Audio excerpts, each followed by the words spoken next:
நான் சரியாத்தான் இருக்கிறேன், நான் செய்வதெல்லாம் சரியாத்தான் இருக்குது, ஆனா எனக்கு ஏன் இவ்வளவு கஷ்டம் வருது அப்படின்ற கேள்வி எல்லோருக்குமே உண்டு.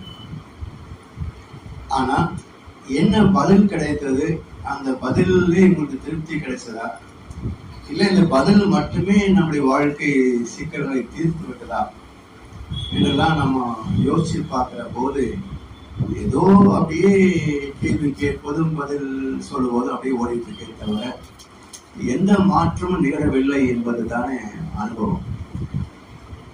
இதை யார் நமக்கு தெளிவாக சொல்ல முடியும்? இப்போ மனிதன் பிறந்த காலத்திலிருந்து எடுத்து பார்க்கின்ற போது இன்னைக்கு வரைக்கும் எடுத்துங்களேன், எந்த காலகட்டத்திலாவது ஒட்டுமொத்த சமுதாயமும் நிம்மதியாக வாழ்ந்ததாக கேள்விப்பட்டிருக்கீங்களா? கிட்டத்தட்ட 20 லட்சம் வருஷம் சொல்றாங்க கணக்கு. எந்த காலகட்டத்திலாவது உலகம் முழுவதும் எல்லா மக்களும் நிம்மதியாக வாழ்ந்ததாக ஒரு சரித்திரம் உண்டாக பார்த்தீங்கன்னா ஏன் இல்லை? என்ன நிகழ்ந்தால் அது சாத்தியமாகும்? அதைத்தான் மகர்ஷி அவர்கள் உலக சமாதான திட்டம் அப்படின்றாங்க. சோ அது வந்தா தான் நமக்கு மாற்றம் நிகழுமே தவிர அது வரைக்கும் உலகத்துல மாற்றங்கள் வராது அப்படின்றது வரலாற்று சான்று. சரி, இது ஏன் தடுக்கப்படுகிறது? யார் தடுக்கிறாங்க அப்படின்னா நம்ம தலைவர்களை கூட்டணும் சொல்லுவோம். ஒரு தலைவர்கள் யார் அப்படின்னு மகிழ்ச்சி கேட்பாங்க. யார் தலைவர்கள்? நம்மில் சில பேர் ஒருத்தர் தானே தலைவர் இல்லைங்களா? அப்ப நம்ம எல்லாருமே நல்லவர்களாக இருந்தால் தலைவர் நல்லா தான் இருப்பாங்க. அப்ப நம்மில் பெரும்பாலும் சரி இல்லை அப்படின்ற போது அவர்களிலே ஒருவர் தலைவராக வருகின்ற போது அப்ப அவரால சமுதாயம் பாதிக்கப்படுது இல்லையா? அதான் சாமி சொல்லுவாங்க, வாழ தெரியாத ஒரு வாழ்நாட்டில் ஆள தெரியாத ஒரு ஆட்சி நடைபெறும். கோழை, கயவர், கொலைஞர், தடியர்கள், ஏழைகள், நோயுற்றோர் எங்குமே ஆட்சி இருக்காருங்களா? கோழை, கயவர்கள், கொலைஞர்கள், தடியர்கள். அப்ப இவங்க என்ன பண்றதுங்க? அதாவது நமக்கு ஒரு தொலைநோக்கு பார்வை மட்டும் இல்லையுமா, நம்மால நம்ம சிக்கல் எப்படி தீர்க்க முடியும் அப்படின்ற அறிவு. அதுதான் சொல்லுவாங்கன்னா தன்னிலை விளக்கம். ஒவ்வொரு மனிதனுக்கும் தன்னை பற்றிய ஒரு விளக்கம் வேணும். இப்போ நம்ம நாட்டை எடுத்து பாருங்களேன், இயற்கை வளங்கள், சீதோஷ்ண அமைப்பு எல்லாம் பார்த்தீங்கன்னா மற்ற பகுதிகளை விட ஒரு சிறப்பான இடம் வந்து இந்தியாவுக்கு தான் இருக்குது. ஏன்னா எல்லா வகையான வளங்களும் நம்மகிட்ட இருக்குது. சீதோஷ்ண நிலையம் வந்து எக்ஸ்ட்ரீம் கிளைமேட் அப்படின்றது வந்து இங்க பெரும்பாலும் இல்லை. மற்ற நாடுகளை ஒப்பிட்டு பார்க்கிற போது நம்மகிட்ட கிடையாது. அப்படி இருந்தும் ஏன் நம்மளால இத்தனை வருஷம் ஆகி கூட இன்னொரு நிம்மதியான வாழ்க்கை வர முடியல அப்படின்னு பார்க்கிற போது இந்த வளங்கள் இருந்ததே ஒரு பிரச்சனையா வந்திருக்குது. அதனால்தானே எத்தனையோ பேர் படையெடுத்து வந்து இல்லைங்களா நம்ம நாட்டில் இருந்த செல்வர்கள் மக்கள் அடிச்சாங்க. கடைசியில் பிரிட்டிஷ்காரன் வந்தா ஒட்டு மொத்தமா அடிச்சுட்டு போயிட்டான். இனி ஒண்ணு இல்லைன்ற போது இந்த சுதந்திரம் வச்சுன்னு கொடுத்துட்டு போயிட்டான்.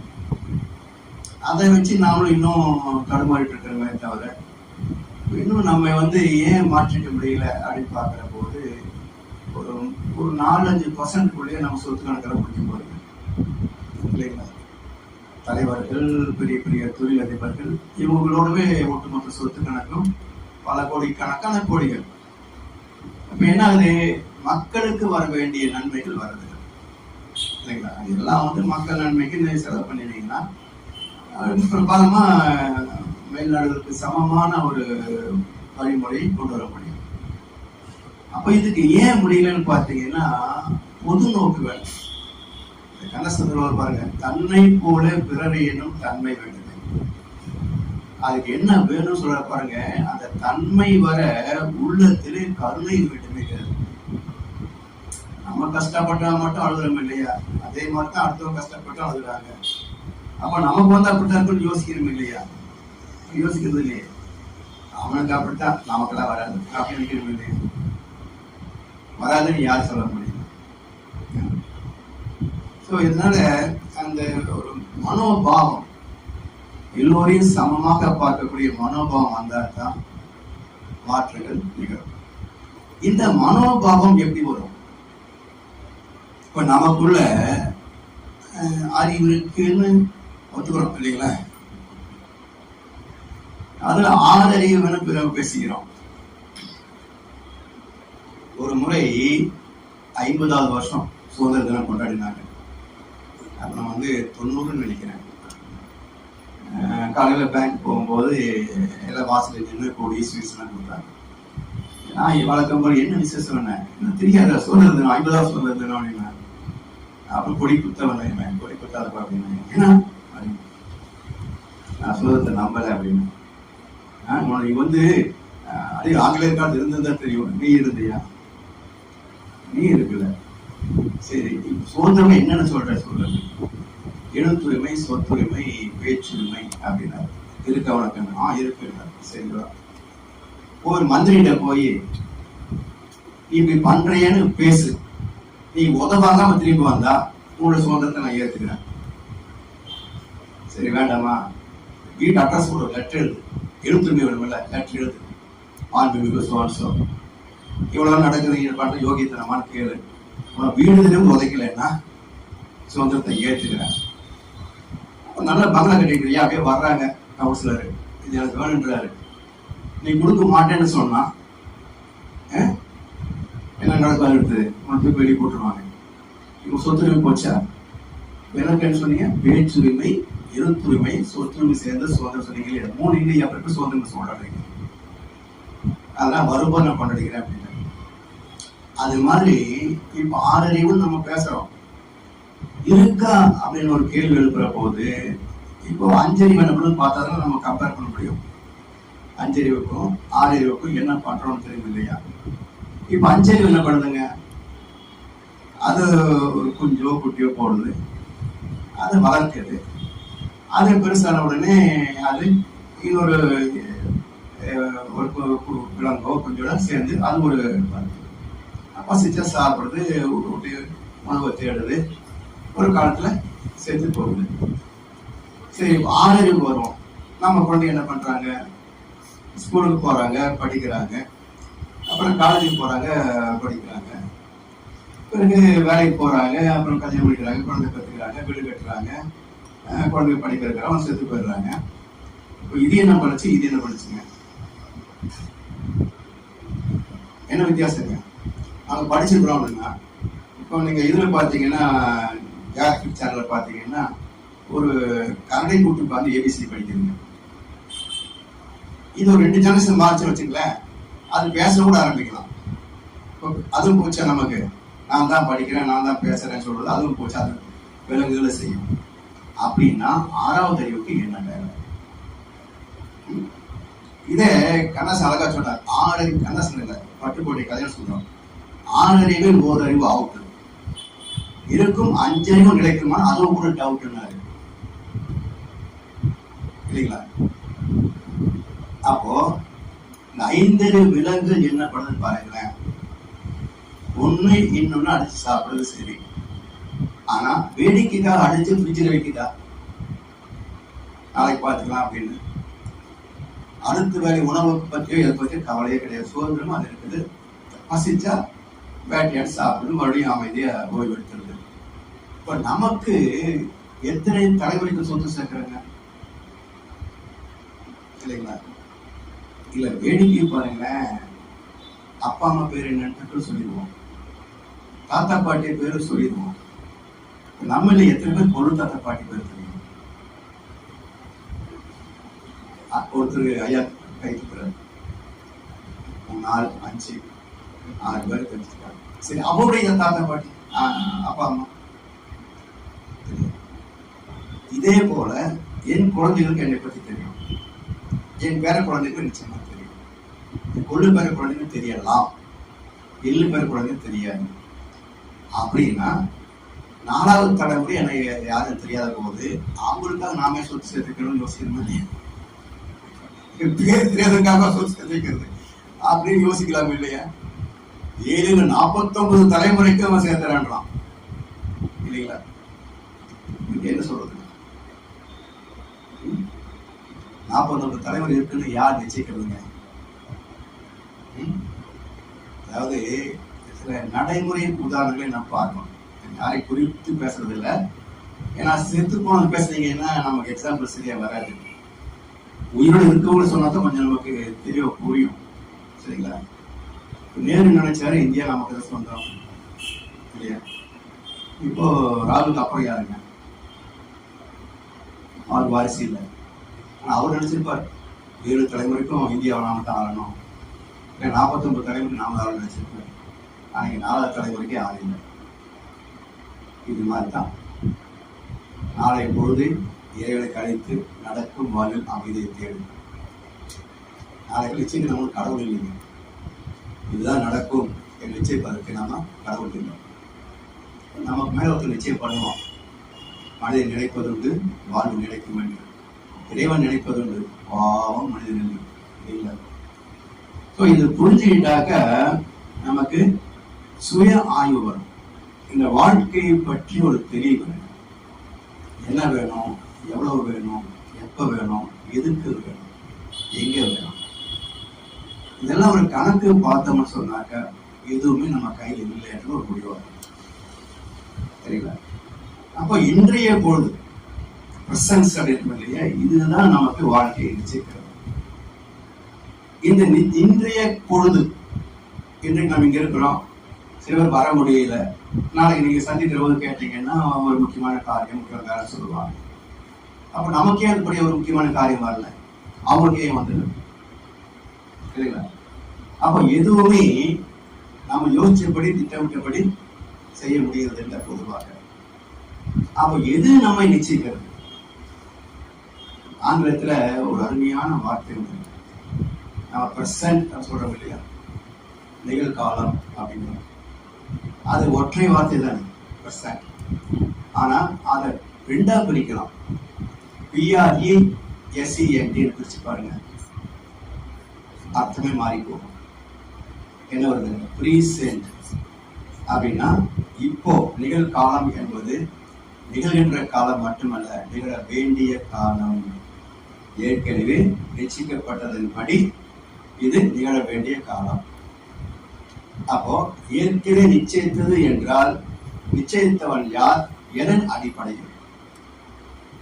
பகவத்கீதையில வினை, வினை தலைமை, வினை பயன் இவற்றை இறைவன் உலகுக்கு உண்டு பண்ணவில்லை, இயற்கையை இங்கனம் சேவிக்கிறது அப்படின்னு ஸ்லோகம் இருக்கு. வினை, வினை தலைமை, வினை பயன் இவற்றை இறைவன் உலகுக்கு உண்டு பண்ணவில்லை, இயற்கையை இங்கனம் சேவிக்கிறது. அப்படின்னா முதல்ல அந்த 3 வார்த்தை பொருள் தெரிஞ்சுக்கணும். வினை தெரியுது, நம்ம செய்யக்கூடிய செயல்பாடுகள். வினை தலைமை யாருங்க? இறைவன். அதாவது இந்த செயலுக்கு என்னென்ன விளைவில் வர வேண்டும் என்று நிச்சயிக்கின்ற ஒன்று. வினை பயன், இந்த நிச்சயித்தது நமக்கு வந்து சேருகின்ற இன்பத்துன்ப அனுபவங்கள். சரி, இந்த வினை, வினை தலைமை, வினை பயன் இவற்றை இறைவன் உலகுக்கு உண்டு பண்ணவில்லை என்றால் வேறு யார்? ஒரு கேள்வி. இயற்கையை இன்னும் சேவிக்கிறது அப்படின்னு பதில் வருகின்ற போது இறைவன் வேறு இயற்கை வேறான்னு கேள்வி வருது இல்லைங்களா? அப்ப இயற்கை என்பது என்ன, இறைவன் என்பது என்ன? பொதுவா கடவுளை பற்றி எத்தனையோ வார்த்தைகள் நம்ம பயன்படுத்திக்கிட்டோம். பிரம்மா, விஷ்ணு, சிவம், சக்தி, எத்தனையோ வார்த்தைகள். அதுக்கு சுத்த வெளி, கும்பிட்டு, சிவம், நிறைய வார்த்தை பயன்படுத்தணும். இப்போ எல்லாம் ஒரே பொருளை குறிக்கிறதா அப்படின்னு பாக்குற போது ஒவ்வொரு வார்த்தைக்கும் கொஞ்சம் கொஞ்சம் லேசான ஒரு பரிணாம மாற்றங்களை குறிப்பிடக்கூடிய வார்த்தைகளை வார்த்தை அமைந்திருக்கிறத பார்க்கணும். அப்போ இறைநிலை அப்படின்ற போது எங்கும் நீக்கமர நிறைந்திருக்கின்ற சுத்தவெளி இறைநிலை. சரிங்களா? இயற்கை என்பது என்ன? இயல்போக்கத்தால் இயங்குகின்ற அனைத்தும் உள்ள இடம் இயற்கை. இயல்போக்கத்தால் இயங்குகின்ற அனைத்தும் உள்ள இடம் இயற்கை. இப்ப இயல்போக்கம் என்ன, அதுல இருந்து எப்படி இயற்கை வந்து யோசிக்கணும். இப்ப இயல்போக்க விதி கவனத்தை கேள்விப்பட்டிருக்கீங்க இல்லையா? இயல்போக்கம் என்ன இல்லையா? யதார்த்த லைஃப். ஆமா, யதார்த்தம் ஒரு வகையில் எடுத்துக்கலாம். இன்னொன்னு, அந்த சூழ்நிலைக்கு தகுந்தா கூட தன்னை தக அமைத்துக் கொள்வது. இப்போ இங்கே நம்ம வந்து ஒரு நாளைக்கு கொஞ்சம் இட்லியை கெட்டியாச்சு வச்சுக்கலாம், இதுன்னு ஆட்டம் பாமா இருக்குன்னு தூக்கி அடிச்சிருக்கோம். இப்ப அமெரிக்கா கேண்டா போன வச்சுக்கல, இட்லி கிடைச்சாலும் அமிர்தமா இருக்கும். அப்புறம் ஆட்டம் பாமா வந்து மல்லிப்பூ வருது. அப்ப இங்கேயே சாப்பிட முடியல, அங்கேயே சாப்பிடுறோம். அது கிடைக்கிறது அது பெருசு. அப்புறம் இங்க போய் குவாலிட்டி பார்க்கறது. இங்க கிடைக்குது, அதனால மல்லிப்பூ தேடுறோம் இல்லைங்களா? இதுதான் இயல்போக்க விதி. சூழ்நிலைக்கு தகுந்தாற் போல தன்னை தக அமைத்துக் கொள்வது, அதுக்கு ஏற்றாற் போல தன்னை அட்ஜஸ்ட் பண்ணிக்கிறது வச்சுங்களேன். சரி, இது எங்கே பிறந்ததுன்னு பாருங்க. இயல்போக்க விதி எங்கே பிறந்தது அப்படின்னா, சுத்த வெளியில் இருந்து இயக்கம், அதாவது இறை துகள் சொல்றோம் இல்லையா, அந்த முதல் இயக்கம் பிறந்த போது விதியும் பிறந்தது. இயக்கத்தையும் விதியை பிரிக்க முடியாதுங்க. இயக்கத்தையும் விதியை பிரிக்க முடியாது. ஏன்னா இப்போ அந்த சுத்த வெளி ஏகத்துக்கும் ஒரே மாதிரி. அதுல ஒரே ஆற்றல் என்ன, தன்னைத்தான் இறுக்கிக் கொள்ளக்கூடிய செல்ஃப் கப்ரசிவ் ஃபோர்ஸ். இந்த தன் இறுக்கத்தின் காரணமாக அது தன்னைத்தானே நொறுங்கி ஒரு சிறு துகளாக மாறுகின்ற போது அந்த அந்த வேகம் இயங்க தொடங்குது. சரி, இப்போ ஒரு வேகம் புறப்படுதுன்னா நேரத்தில் போகணுங்க. நம்ம சர்க்கஸ்ல மரண பூண்டுக்குள் மோட்டார் சைக்கிள் சொல்லி பார்த்துட்டோம் இல்லையா? அவங்க அதை அனௌன்ஸ் பண்ணும்போது வெளியே இருந்து மோட்டார் சைக்கிள் வேகமா வரும். அந்த கூண்டுகள் போன உடனே டக்குன்னு உடனே கதவை மூடி லாக் பண்ணிடுவாங்க. இப்போ அங்க என்ஜின் புறப்பட்ட வேகம் நேரம் வந்துச்சு. கூண்டுக்குள்ள போன உடனே நேரம் போக முடியுமா? அப்ப இப்படியே சுத்துது. சரிங்களா? இப்ப பொதுவா கூண்டு 40 அடி விட்டம், வண்டி 8 அடி. இப்ப அந்த கூண்டு சுருக்கிக்கிட்டே வாங்க. கூண்டும் 8 அடி, வண்டியும் 8 அடினா இப்ப வண்டி என்ன ஆகும்? சுத்தமா இருக்காது. தன்னைத்தானே சொல்ல ஆரம்பிச்சிடும், வண்டியே சொல்ல ஆரம்பிச்சிடும். அப்ப சுத்தி வந்தது இப்ப சொல்ல ஆரம்பிக்கிறது. இது போல அந்த தோன்றிய இறைத்துகளின் வேகம் நேரம் போக முடியல. காரணம், எல்லா பக்கத்திலையும் சூழ்ந்து அழைத்துக் கொண்டிருப்பதனால அதை எங்கேயும் பொத்துட்டு போக முடியாது. ஆனா வேகமும் சும்மா இருக்க முடியாது. அப்ப என்ன பண்ணுது, எழுந்த வேகம் இந்த சூழ்நிலைக்கு தகுந்தாறு போல சுழல ஆரம்பிக்குது. பாருங்க, அந்த விதி பிறந்ததுனால தானே இயக்கம் தோன்றுது. எனவே விதியும் இயக்கமும் பிரிக்க முடியாதவை. விதியும் இயக்கமும் பிரிக்க முடியாதவை. இந்த விதிக்கு என்ன முதல் பேர் வச்சுறாங்க? இயல்போக்க விதி.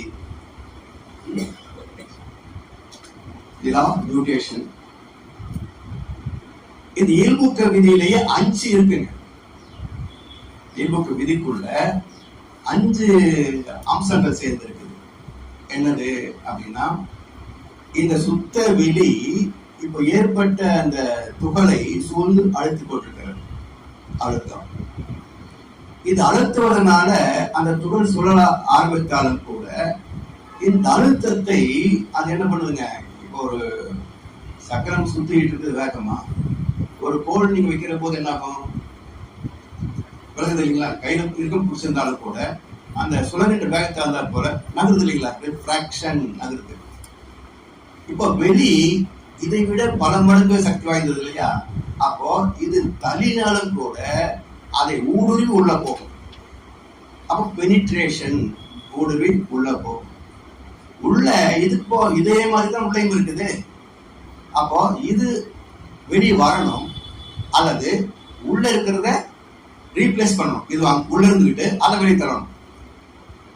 எப்படி இருந்தாலும் ஒரு போன துகள் அதுக்கு சமமான ஒரு துகள் வெளியே வரணும். அப்ப அது ரிஃப்ளெக்ஷன் வெளியே வருது. வெளியே வந்து என்னதுங்க, சுற்றி வெளியோட கலப்போகுது, இன்டர் ஆக்ஷன். அப்போ மோதுதல், சிதறுதல், ஊடுருவுதல், பிரதிபலித்தல், இரண்டிடையே ஊடறுதல்.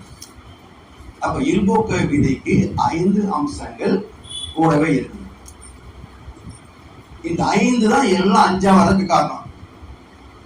ஏன் 5 அறிவு வரைக்கும் வந்துச்சு, ஏன் பஞ்சபூதங்கள், ஏன் பஞ்சதன் மாத்திரைகள், அப்படி எந்த கேள்வி கேட்டாலும் ஏன்னா 5 இங்க 5 தான் இருக்கு, இதுக்கு மேல வர முடியாது. அப்ப இந்த 5 அறிவு வரைக்கும் வருது.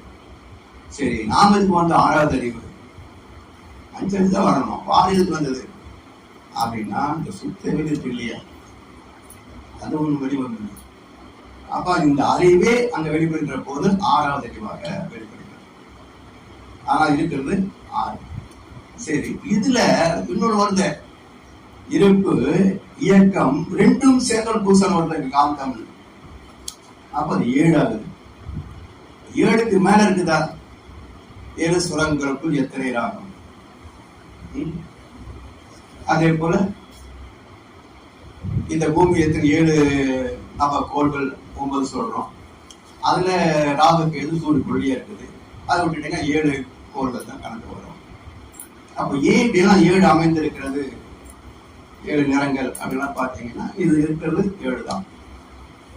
அப்போ விதி என்பது இறைநிலையிலிருந்து ஒரு இயக்கம் தோன்றுகின்ற போதே விதி பிறக்கிறது. சரிங்களா? சரி, இந்த இறைத்தோள்களின் சேர்க்கை தான் விண்ணு. சரிங்களா? அந்த இடத்துல எத்தனை இறைத்தோள் இருக்கிறதோ அதன் சுற்றோடு சூழ்நிலத்தின் காரணமாக குவிந்து ஒரு விண்ணாக தொகுப்பேக்கமாக மாறும். சரி, இப்ப இறைத்துவல் என்ன வேகத்துல சுற்றும், இந்த விண் என்ன வேகத்துல சுற்றும் அப்படின்னு பார்க்கிற போது ஒரு இறைத்துகள் வந்து டிஃப்ரெண்டா இருக்காதுங்க. ஏன்னா அது இருக்கிறதுலயே மிக மிக நுண்ணிய ஃபண்டமெண்டல் பார்ட்டிகள். அதனால அது இன்னொரு திணி உள்ள பார்ட்டிகளுக்கு கிடையாது. அப்ப இறைத்துகள் யூனிஃபார்மா இருக்கும். இதுல பாருங்க, இப்போ நியூட்டன் பிரின்சிபல் வந்து 4 சொன்னாங்க இல்லையா, time, distance, volume, force. Einstein என்ன சொல்றாரு, 4 இல்ல 2 அப்படின்னாரு. அவரே கடைசியில் சொல்றாரு, இல்ல 2 இருக்க முடியாது, 1 தான் இருக்கணும், அது 1 இதுக்கு எனக்கு தெரியலன்னாரு. அவருக்கு பிறகு மகர்ஷி வந்த 1 தான் அப்படிங்கிறாரு. இப்போ 1 2 ஆகி 2 4 இருக்குது இல்லைங்களா? இது எப்படி ஆச்சு? 1 இறைநிலை, அதுல மாற்றம் இல்லை. இன்னொரு இறைநிலை எங்கேயாவது இருக்காரு, அப்படி இல்லை. ஏன்னா இது வந்து எல்லை இல்லாத இருக்கிறதுனால 1 தான் இறைநிலை, அதாவது இருப்பு. இது இருபுக்க விதியோடு இறைத்துகள் பிறக்கின்ற போது 2வது என்னது, 1 இயங்குகின்ற வேகம், அதுக்கான அளவு பருமன். அப்ப பருமன் வேகமற்ற 2 வருது. இது குவிந்து விண்ணாகிற போது விண் என்ன பண்ணுங்க, இன்னொரு விண்ணை பக்கத்துல விடாது. ஏன்னா இந்த சுழற்சி வேகம் அதிகமாக்குறதுனால அடுத்தது பக்கத்துல விடாம தள்ளி விடுது. 2வது, இந்த விண் எப்போ பிறக்குதுன்னு ஒரு டைம் குறிச்சுங்க. இது என்ன ஆகுது, சுழல சுழல சுழல அதிலே இருக்கக்கூடிய இறைத்துவங்கள் அதிலிருந்து பிரிந்து காந்தமா வெளியே வந்துடுது. அப்போ உருவான போது இருந்த எண்ணிக்கையை விட அது சுழல சுழல தேய்ந்து தேய்ந்து வெளியே போயிட்டு இருக்கிறதுனால அது குறைகின்ற போது வேகம் குறையும். அப்ப முதல்ல மேக்சிமம் இருந்த போது எலக்ட்ரான் அப்படின்னு பேர் வைக்கிறாங்க, மின்னணு. வேகம் 3/4 பங்கு வருகின்ற போது அத புரோட்டான் அப்படின்னு பேர் மாத்துறாங்க. இன்னும் அது குறைஞ்சு பாதி ஆகிற போது நியூட்ரான் அப்படின்னு பேர் வைக்கிறாங்க. இன்னும் குறையும்போது குறைஞ்சிட்டே வர்ற போது குவார்க்ஸ் அப்படின்னு ஒரு பேர் வைக்கிறாங்க விஞ்ஞானிகள். அதையும் சரியா பார்க்க முடியாதுங்க. இப்ப அதற்கு விட நுண்மையானது பார்க்கிற போது இறைத்துகள், காட் பார்ட்டிகள் அப்படின்னு ஒரு 4 வருஷத்துக்கு முன்னாடி டிக்ளேர் பண்றாங்க. இந்த இறைத்துகளை பார்க்க முடிஞ்சதா அப்படின்ற போது முடியல அப்படின்றாங்க. சரி, என்னதான் ஆச்சு அப்படின்னா அது அதிர்வுலாக காணாம போச்சுக்கிறாங்க.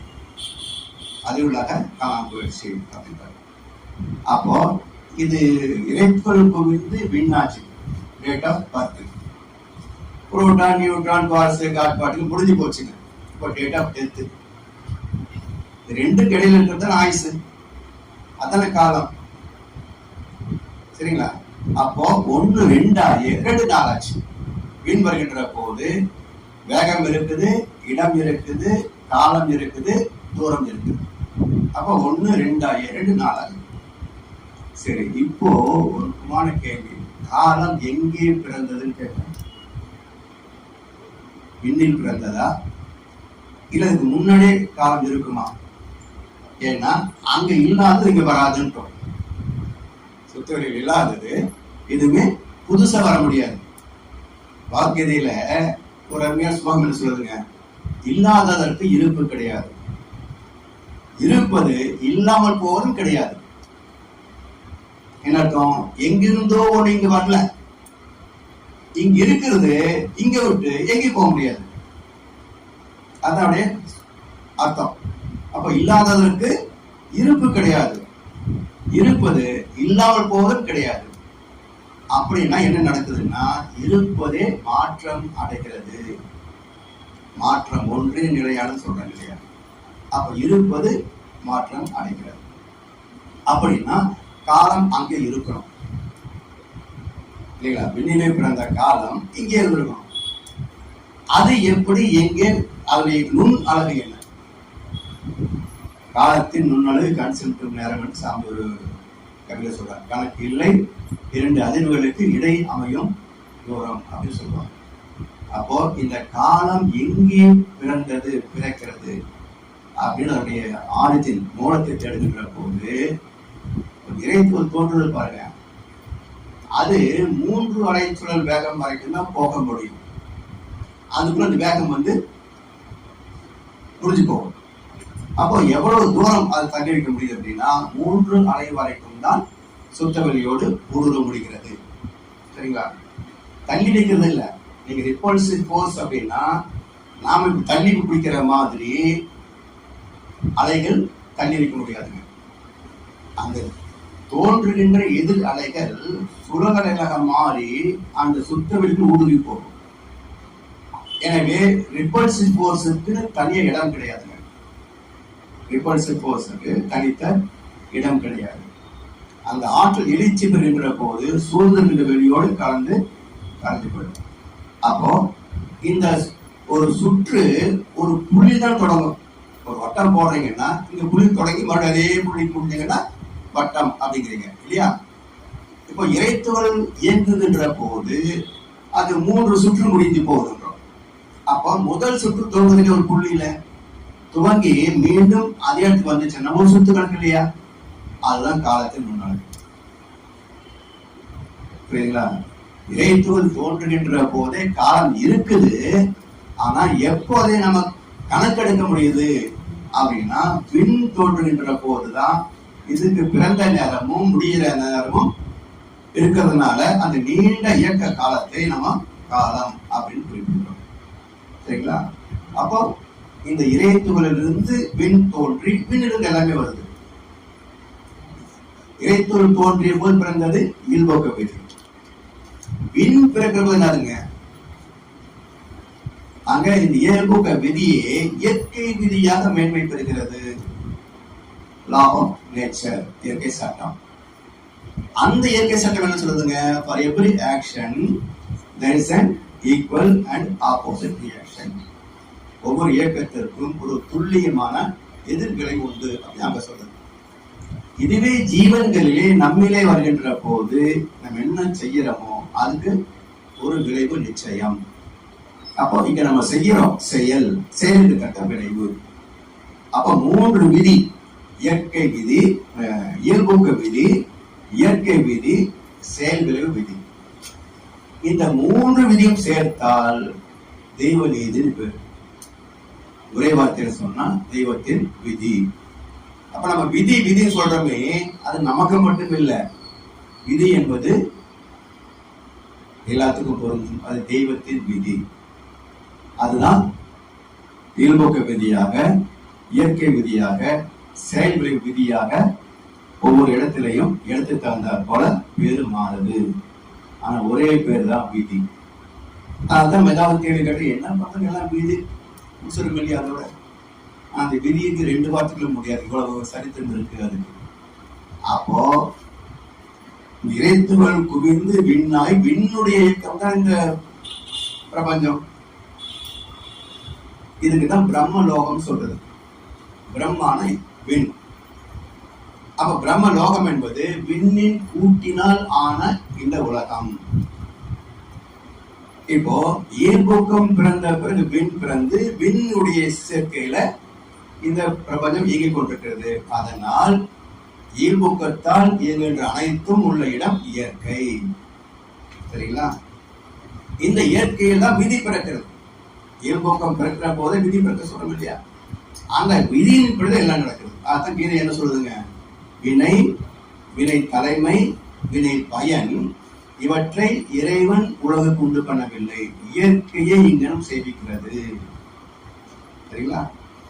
இந்த இடத்துலதான் நம்ம 2 பேர் வைக்கிறோம், பரமாத்மா, ஜீவாத்மா. இப்போ பரமாத்மா வேற, சுத்தவெளி வேறையா அப்படின்னு ஒரு கேள்வி கேட்டா என்ன பதில் சொல்லலாம்? ஒன்னு சொன்னா இது தப்பாயிடும். இது உணர்கின்ற தெய்வம், அது உணராத தெய்வம். சுத்தவெளி என்பது உணராத தெய்வம், பரமாத்மா என்பது உணர்கின்ற தெய்வம். எப்படி இருக்கீங்க?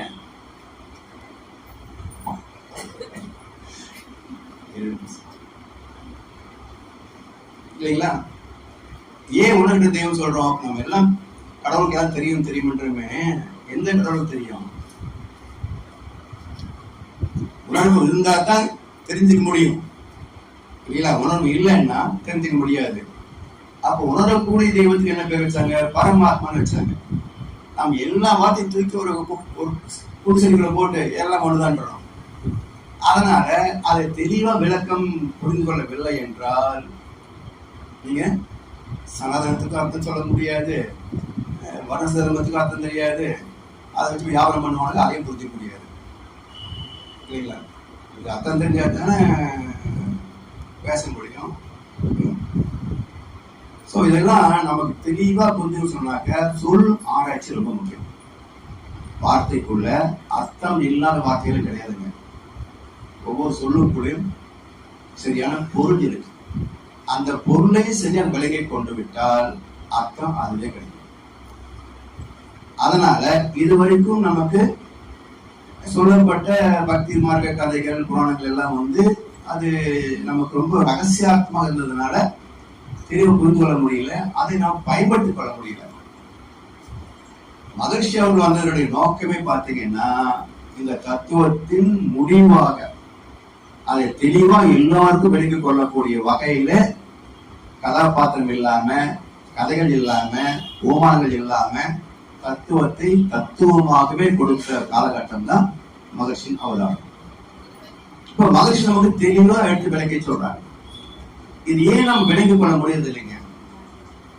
சுத்த வெளி பத்தி பேசுற போது அறிவை தெய்வம் தலைப்பு பேசுறோம், பிரம்மனுடைய விளக்கம் பேசுறோம், 1 மணி நேரத்தில் விளக்கத்தை முடிச்சிருவோம். 1 மணி நேரத்தை விளக்கிக் கொள்ளக்கூடிய நம்ம அறிவு தான் நான் கேட்கிறேன் இல்லைங்களா? எனக்கு 30 வருஷம் ஆச்சு விளங்குறது. எப்படின்னா 1 மணி நேரம் 30 வருஷம் போட்டீங்களே, எத்தனை வருஷம் ஆச்சுன்னு. அதனால எழுத ஆரம்பிச்சதுக்கு அப்புறம் ரொம்ப சிந்திக்க வேண்டியிருக்கு, விளங்க வச்சுக்கங்க. அப்படி இல்லைன்னா எப்படி விளக்கிக் கொள்ள முடியும்? அதனால தத்துவத்தை புரிந்து கொள்ளக்கூடிய அளவுக்கு நமக்கு அறிவு கொஞ்சம் எடுத்துக்கணும். சாமி சொல்லுவாங்க, அது ஒன்றும் பெருசா இல்லை, நான் இதை மட்டும் யோசிச்சேன் தெரிஞ்சுக்கிட்டேன். நீங்க பல விஷயங்களை யோசிக்கிறீங்க, அதனால தெரிஞ்சுக்கிறது கொஞ்சம் சிரமமா இருக்கு. நீங்களும் போக்கஸ் பண்ணிட்டீங்கன்னா என்னை விட தெளிவாக விளங்கிக் கொள்ள முடியும் அப்படின்னு சாமி சொல்லியிருக்கிறாங்க. ஸோ அறிவு திறந்து இருக்கு, பட் அது டைவர்சிஃபைடு, நிறைய விஷயங்கள்ல வெளியிட்டுறதுனால நம்ம போக்கஸ் பண்ண முடியாது. அந்த போக்கஸ் பண்ணதுக்காகத்தான் தவம். நீங்க மற்றங்களை பார்த்தீங்கன்னா, நான் மன்ன பல வருஷம் நடத்திட்டு இருந்தவன் தான். அப்போ தினசரி 6:30 மணிக்கு தவம்னா வருவாங்க, சில பேர் லேட்டா வருவாங்க. ஓகே, தவம் முடிந்த உடனே சில பேர் வச்சு கிளம்பிடுவாங்க. சில பேர் இருந்து கடைசி வரைக்கும் இருந்து கேட்டுட்டு போவாங்க. நான் என்ன சொல்லுவேன்னா, இந்த தவம் முடிஞ்ச உடனே கிளம்புறாங்க பாருங்க, இவங்க தவம் செய்யல. என்ன பண்ணிருப்பாங்க, முடிஞ்ச உடனே போய் என்ன வேலை பண்ணணும் பத்தி அந்த வேலையை திட்டம் போட்டு இருந்திருப்பாங்க. யாரை பார்க்கணும், என்ன பண்ணணும் திட்டம் போட்டு இருந்திருக்கிறாங்க. அதனால இந்த தவம் முடிஞ்ச உடனே என்ன வேலை கிளம்பிட்டாங்க. உண்மையிலேயே தவம் செய்தீர்கள் என்றால் அந்த மப்பு கொஞ்சம் இருக்கும் இல்லையா? மப்பு இருந்து எதிர்க்க முடியுமா? எதிர்க்க முடியாது இல்லையா? கொஞ்ச நேரம் ஆகும், ஒரு 5 வருஷமாவது ஆகும். அப்போ ஏன் தவம் செய்ய முடிவதில்லை? தவம் செய்தால்தான் நமக்கு எதையும் புரிந்து கொள்ளக்கூடிய அறிவு திறன் வரும். ஓ, ஏன் குழந்தைகள் படிக்கிறீங்க? டிகிரி வாங்கவா, வேலைக்கு போகவா? எதுக்காக படிக்க வைக்கிறோம்? இப்போ படிச்சவங்க ஒரு வேலை செய்வீங்க, படிக்காதவங்க ஒரு வேலை செய்வீங்க. 2 பேரும் செய்யற வேலையில எது நேர்த்தியா இருக்குன்னு நினைக்கிறீங்க? படிச்சவங்க செய்யற வேலை நேர்த்தியா இருக்கும். படிக்காதவங்க என்னதான் சொல்லுங்க, ரொம்ப சூப்பரா தலையாடிட்டு அவன் என்ன செய்யணும் அதை செய்துட்டு போயிருவான். கவனிச்சிருக்கீங்களா? வீட்டுல இருப்பீங்க, வீட்டுல பெயிண்ட் அடிச்சிருப்பீங்க, நீங்க சொல்லாம செஞ்சுட்டானா ஏன் ஸ்கூல் பக்கம் போகல? அப்போ ஏன் +2 வரைக்குமா ஒருத்தர் படிக்கணும்? இன்னும் சொல்ல போனா, யார் ஓட்டு போடலாம் தெரியுங்களா? யார் ஓட்டு போடலாம்? 18 வயசு, அது கழுதையா குதிரையா யார் வேணா போடலாம். ஆனா சாமி என்ன சொல்ல தெரியுங்களா? குறைந்தபட்சம் 10வது படிச்சவங்க தான் ஓட்டு போடணுங்கிற சாமி சொல்றாங்க. ஏன்னா அவங்களுக்கு சிந்திக்கக்கூடிய அறிவு வேலை செய்யும். நம்ம ஒரு சப்ஜெக்ட் படிக்கிற போது அது என்ன இருக்குன்னு புரிஞ்சுக்க முயற்சி பண்றோம் இல்லையா? அப்ப மூளை செயல்பாட்டுக்கு வருகிறது. எதுக்கு படிக்குங்க? டிகிரி வாங்கவோ வேலை வாங்கவோ அல்ல. ஒன்றை புரிந்து கொள்ளக்கூடிய அறிவு நுட்பத்தை வளர்த்துக் கொள்வதற்கு அதை பற்றிய சிந்தனை அவசியம். அந்த சிந்திக்கின்ற வேலையை தான் கல்வி செய்யும். இப்ப மற்றவங்களை விட ஏன் இந்தியன்ஸ் ஸ்மார்ட்டா இருக்காங்க? நீ அமெரிக்கா, ஆஸ்திரேலியா யாராவது எடுத்து பாருங்களேன், மற்றவரை விட ஏன் இந்தியன்ஸ் ஸ்மார்ட்டா இருக்காங்க? ஏன்னா அவன் ஆடுன்னா ஆட்டுக்குட்டி காட்டுவான், நாம ஆண் எப்படி இருக்குன்னு மூளை யோசிப்போம். புரியுதுங்களா? அப்ப மூளை திறம் சிந்தனை நமக்கு அதிகம், ஆனா கன்ஃபியூஷன் அதிகம். ஏன்னா நான் ஆட்டுக்கு ஒரு சிங்கத்தை நினைச்சிருப்பேன், நீங்க ஆட்டுக்கு ஆட்டுக்குட்டி நினைச்சிருப்பீங்க, இன்னொரு ஆட்டுக்குட்டி மாடு நினைச்சிருப்பான். அவன் சொல்ல இதுதான் ஆடும்பா, நான் சொல்ல இதுதான் ஆடுங்க. ஆனா அவனுக்கு கன்ஃபியூஷன் கிடையாது, ஏன்னா ஆட்டை பார்த்துதான் ஆடுன்னு சொல்றான். இதுதான் நமக்கு அவங்களுக்குள்ள டிஃபரன்ஸ். அப்போ கற்றுக் கொடுக்கின்ற போது இதையும் பயன்படுத்தணும், ஒரு ஸ்டேஜ்ல இதுதான் அப்படின்னு அதையும் பயன்படுத்தி விட்டால் அப்போ தெளிவாக இருக்கும். சரிங்களா? அப்போ கல்வி என்பது ஒவ்வொரு மனிதனுக்கும் அடிப்படையான விஷயம். படிக்கல அப்படின்னா அவன் மனிதன் இருப்பதற்கு தகுதி இல்லைன்னு அர்த்தம். அப்படி ஒரு குழந்தையை படிக்க வைக்க வசதி இல்லை அப்படின்னா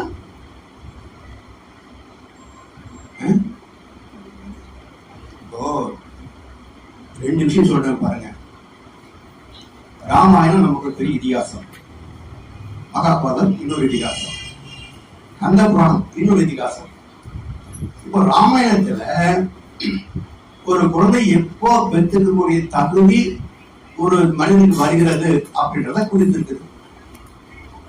எங்க கேள்விப்பட்டிருக்கீங்களா? ராமாயணத்துல நாம ஒரு குழந்தையை எப்போ பெற்றுக்கலாம் அப்படிக்கான இலக்கணம் வகுக்கப்பட்டிருக்கிறதுன்னு சொன்னா நீங்க எங்கேயா கேள்விப்பட்டிருக்கீங்களா? எவ்வளவு உபதேசம் கேட்டிருக்கிறோம் ராமாயணத்தை பத்தி, எவ்வளவு சீரியல் பார்த்திருக்கிறோம். எங்கேயாவது இன்றைக்கு வாழ்கின்ற ஒரு தம்பதிகள் எப்போ குழந்தையை பெற்றுக் கொள்ளலாம் என்பதை பற்றி குறிப்பு ராமாயணத்தில் இருக்கிறது காட்டுக அப்படின்னு எழுதினீங்கன்னா எந்த உபன்யாசத்தை தெரிவிப்பீங்க?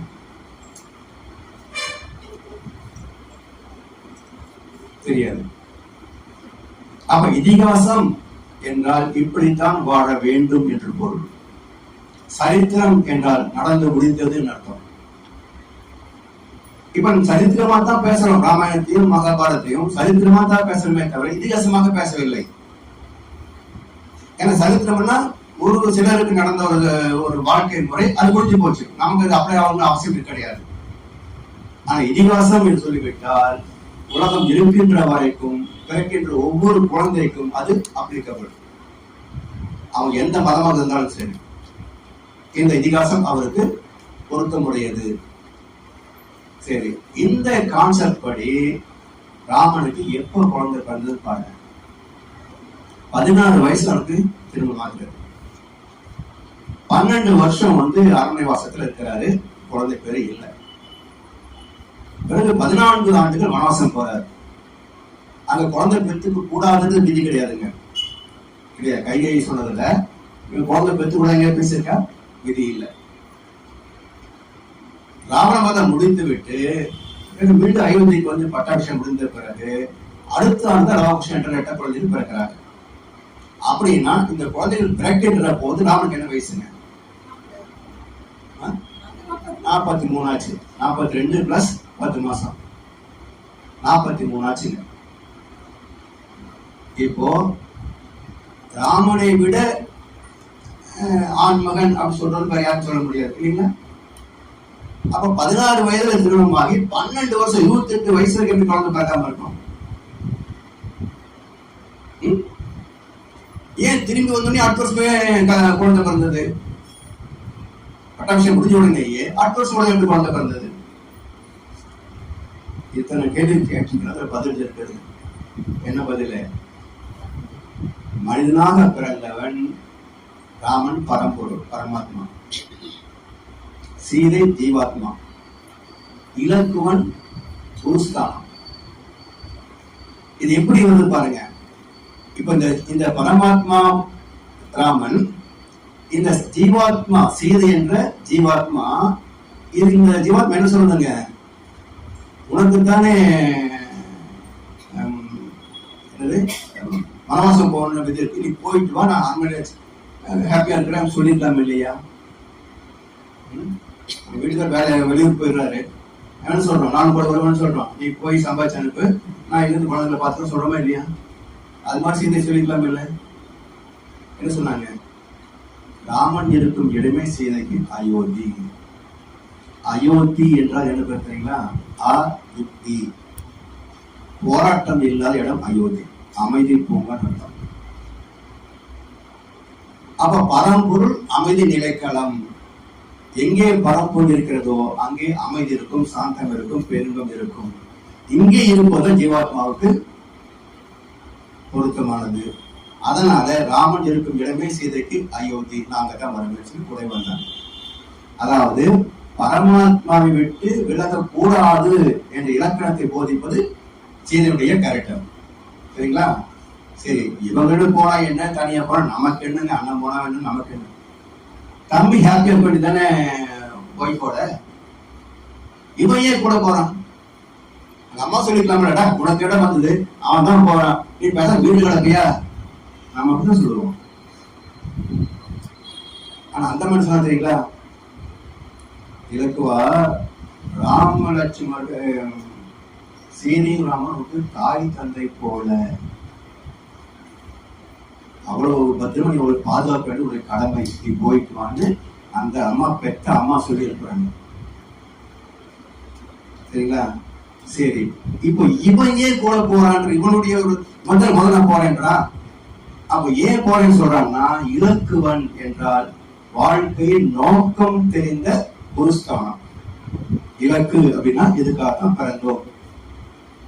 அப்ப பிறப்பின் நோக்கம் என்ன? பரம்பொருளை அறிவதும் அதனோடு இணைந்து வாழ்வதும் தான் பிறப்பின் நோக்கம். அதனால அவன் பரம்பொருள் இருக்க விரும்பினான். அப்போ ராமனோட இலக்கோணம் புறப்பட்டான். இந்த 3 பேரும் போய் ராவணன் என்ற ஆணவம், அங்கே பாருங்களேன், குடிசையில இருந்தால் சீதை. அப்போ ராவணன் அந்த மாயமானாக இலக்கம் தெளிவா சொல்றான், இப்படி ஒரு மான் உலகத்துல கிடையாது. ஏன்னா குருஸ்தானம் இல்லையா, இது கிடையாது, மாயை. தெளிவா சொல்றான், இது மாரீசனின் மாய வேலைன்னு சொல்றான். ஆனா இங்கே பரம்பொருள் ராமன் அவனுக்கு தெரியும் இல்லையா இது? ஏன் பின்னாடி ஓடனான்?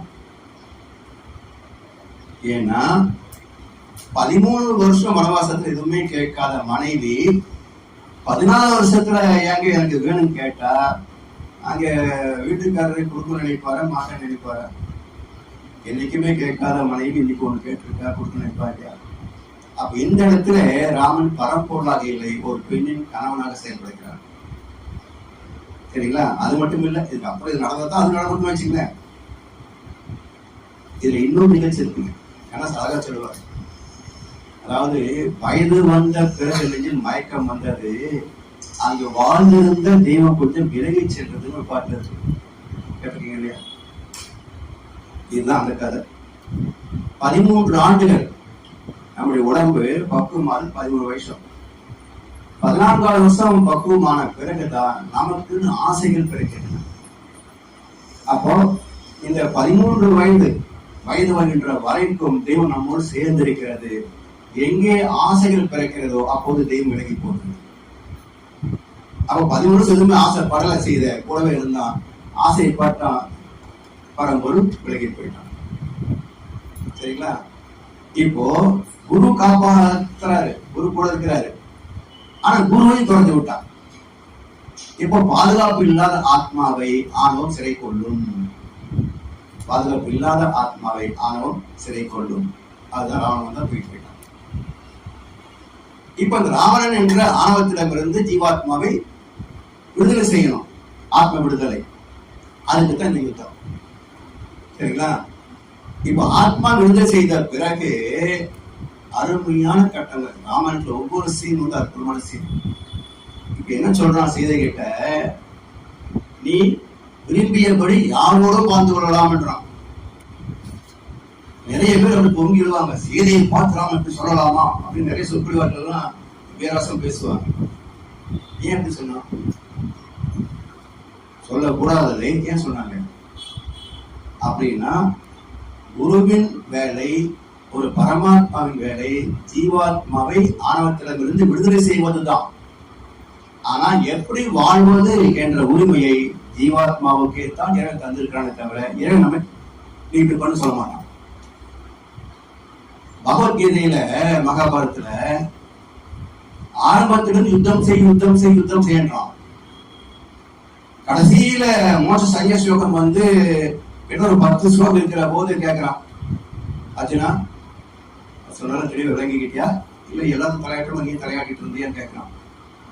இவன் சொல்றான், நான் தெளிவா விளங்கிக்கிட்டேன் கிருஷ்ணான்றான்.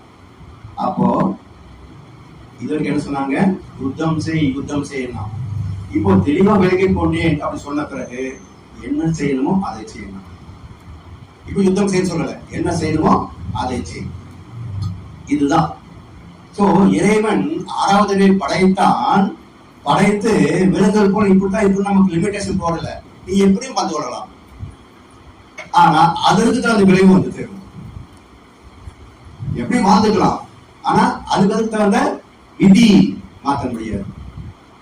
அப்ப இதை புரிந்து கொண்டால் நம்முடைய வாழ்க்கை என்பது ஆணவத்தின் பிடியில் தான் இருக்கிறது.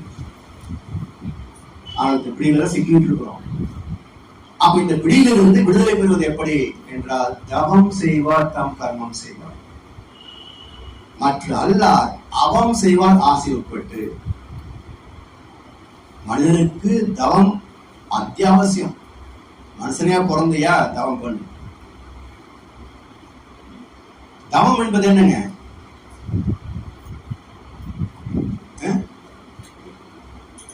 இயற்கையோடு இணைந்து வாழ்வது தவம்.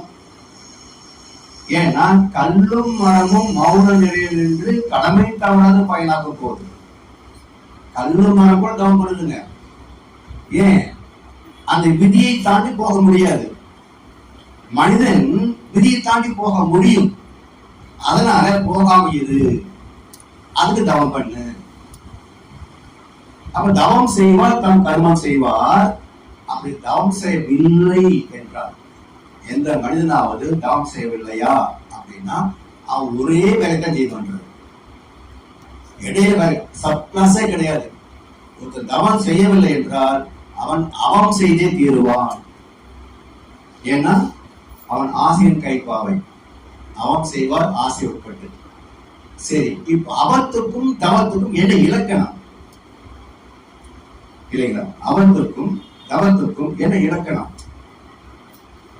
அவம் செய்வான் ஆசை உட்பட்டு, ஆசை வந்து அவன் அவத்துக்கு ஆளாகிறான். அவம் என்பது என்ன அப்படின்னா ஆசையின் வெளிப்பாடு என்னங்க? ஆசையை முன்னே வைத்து தர்மத்தை பின்னே வைத்தால் என்னென்ன விளைவாகும்? அதான் உலகம். இப்போ எல்லாருக்கும் ஆசை முன்னாடி நிற்குது, தர்மம் அது அவசியம் இல்லைன்னு வச்சிருக்கோம். நீதிமன்றத்தை கூட மிரட்டிடலாம்னு வச்சிருக்கிறோம் இல்லையா? எங்க நீதி போய் தேடுறது? நீதிபதிகளே பயந்துட்டா நீதி எங்க போய் தேடுவது? அதனால அவம் என்பது துன்பத்தை கொடுக்கக்கூடிய எண்ணம், சொல், செயல் அவம். அது நம்முடைய ஆத்மாவை அந்த குணத்திற்கு அடிமைப்படுத்துவதனால ஆண் அவம் ஆணவம். ஆண் என்றால் மனிதன், ஆன்மா. அவம் என்பது துன்பத்தை செய்யக்கூடிய எண்ணம், சொல், செயல்கள். அப்ப இந்த ஆன்மாவை அந்த ஃபீல்டுக்குள்ள அமைத்து வைக்கிறதுனால ஆண் அவம் இணைந்தது ஆணவம். இதை வெல்லுகின்ற வழி தவம். தவம் செய்வார் தம் கர்மம் செய்வார். அப்போ நாம் சந்திக்கின்ற எல்லா பிரச்சனைகளுக்கும் தீர்வு எங்கே இருக்குது என்றால் தவத்தில் இருக்கிறது தீர்வு. இப்போ தவம் செய்வதனால என்னென்ன நாம் நன்மை பெறுகிறோம் இல்லைங்களா? சும்மா தவம் செய்யறோம் அப்படின்றோம். இப்போ லங்கேஸ்வரன் பேரு பாருங்க, லங்கேஸ்வரன். இங்க ஈஸ்வரன், இங்க லங்கேஸ்வரன். அப்போ சிவனுக்கு நிகரான ஆற்றல் மிக்கவன் லங்கேஸ்வரன். அவன் வாழ்ந்த தவங்க இலவசமா யாரும் கொடுத்தாங்களா? அரசாங்கத்தில் கொடுத்தாங்களா? இல்ல அவனே சட்டம் போட்டு எழுதிட்டானா? இல்ல நம்ம வந்து மாநிலத்துக்கு நாமே பேர் வச்சுக்கிறோமே, அது மாதிரி அவன் வந்து அவனே பேர் வச்சுக்கிட்டானா? எனக்கு எத்தனை வித்தைகள் தெரியும் அவனே பேர் வச்சுக்கிட்டானா? வச்சுட்டா யார் இல்லைன்னு சொல்ல போறாங்க? அதான் செய்யறாங்க, அவனே பேர் வச்சுக்கிறாங்க. எல்லாம் கஷ்டப்பட்டு தவம் பண்ணி திவ்ய வரங்களை வாங்கி அவ்வளவு மேன்மைக்கு வந்தவன் லங்கேஸ்வரன். அப்ப தவம் செய்தால் வேண்டியதை அடையலாம். ஆனா தவத்தோடு விளக்கம் சேரணும். அப்படி சேரவில்லை என்றால் அந்த தவத்துக்கு பேர் அரக்க தவம். எல்லா அரக்கர்களும் தவம் செஞ்சுதான் வரங்களை வாங்கினாங்க. ஆனா எந்த அரக்கனும் நல்லா செஞ்சுதான் சரித்திரம் இல்லையே. அப்ப தவம் மட்டுமே செய்து அகத்தாய் செய்யவில்லை என்றால் அது அரக்க தவம். அரக்க தவம் என்ன பண்ணும்? அதிகமா கோவப்படும், அதிகமா ஆசைப்படும், கண்டபடி பேசும், அடிக்கும். அவன் தவம் நல்லா பண்றவன் நல்லா பண்ணுவேன், கூடவே இதுவும் பண்ணுவேன். அதனால விளக்கம் இல்லாத தவம் ஆபத்தானது. அதனால்தான் பல பேர் என்ன நினைக்கிறாங்கன்னா, அந்த தவம் நேரத்துக்கு கரெக்டா வந்துருவாங்க, தவம் அது தேவையில்லை நினைக்கிறாங்க. விளக்கம் இல்லாம தவம் பண்ணீங்கன்னா ஆபத்து. அதனால சாமிஜி என்ன பண்றாங்க தெரியுங்களா? முதல்ல உடற்பயிற்சி தான் கொடுத்தாரு வந்தவங்க, அப்புறம் ஆக்னை தவம் கொடுக்குறாங்க, பிறகு துணியை கொடுக்குறாங்க. துணியம் வந்த பிறகு அகத்தாய்வு கொடுத்துறாங்க. அந்த அகத்தாய்வு தேர்ச்சி பெற்ற பிறகு அடுத்த அகத்தாய்வு துரியோதனம் மட்டும் தவம் கொடுக்குறாங்க இல்லைங்களா? அப்ப ஏன் இப்படி ஸ்டெப்ஸ் அமைச்சிருக்கிறாங்க அப்படின்னா, நாம் அடையக்கூடிய பக்குவ நிலைகள்.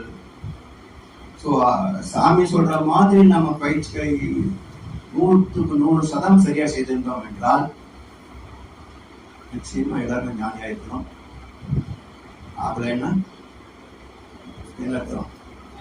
தத்துவம் செய்வேன்னு அர்த்தமா, நம்ம சரி செய்வேன்னு அர்த்தமா? என்ன உலகம் அப்படிமா, வாழ்க்கை அப்படி உடனே புத்தனாயிர முடியாது. ஏதோ வந்திருக்கோம், மற்றவங்களும் நாம் பரவாயில்லன்னு நினைச்சுக்கலாமே தவிர நாம எப்பெல்லாம் சறுக்கிறோம் அப்பெல்லாம் நாமும் சரியில்லைன்னு அர்த்தம் இல்லையா?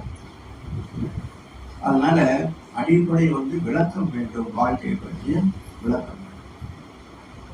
அப்ப என்ன, எப்போ, எங்க இதெல்லாம் தேவை அப்படின்ற பண்பாடு நமக்கு கற்றுக்கணும். இது யார் கற்றுக் கொடுக்குறது?